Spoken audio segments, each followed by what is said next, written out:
কি অবস্থা সবার? আশা করছি সবাই খুব ভালো আছেন। খুব শীঘ্রই আমরা হয়তোবা নতুন রাষ্ট্রপতিকে দেখতে পাবো।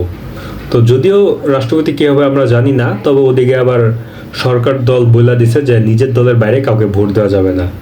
তো এর কিছুদিন পর হচ্ছে আবার মেয়র নির্বাচন।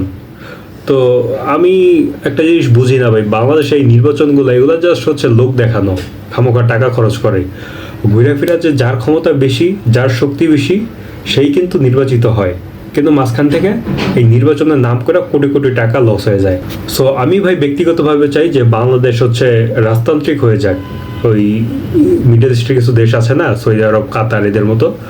সো এরকম রাজতান্ত্রিক হয়ে যাক, সেটা হোক শেখ পরিবার দেশ চালাক কিংবা জিয়া পরিবার দেশ চালাক, যেই চালাক, যে কোনো একটা পরিবার চালাক, এবং সমস্ত জায়গাগুলোতে তার লোক সেট করবে। সো এই বিষয়ে কেউ কিছু বলতে পারবে না। এরকম হয়ে গেলে আমার মনে হয় ভালো হবে। কারণ কি দেখেন, এই যে আপনারা যে গণতান্ত্রিক করলেন না, গণতান্ত্রিক দেশ করলেন না, এতে করে হচ্ছে কি ঘুরে ফেরা কোটি কোটি টাকা খরচ হয়ে যায় নির্বাচনে। এক একটা ইলেকশনে কত কত টাকা খরচ হয়, তাই না? প্রচারণা বলেন বা ইলেকশন কমিশনার বলেন, প্রচুর টাকা খরচ হয়ে যায়। কিন্তু লাভ কি হয়? ঘুরে ফিরে সেই ক্ষমতাসীনের কেউই হচ্ছে নির্বাচিত হয়। সো আমার মনে হয় যে জাস্ট এগুলা খামোখা টাকা খরচ। সো এই নির্বাচনগুলো আমার মনে হয় যে পুরো দেশটাই হচ্ছে রাজতান্ত্রিক হয়ে যায় ভালো।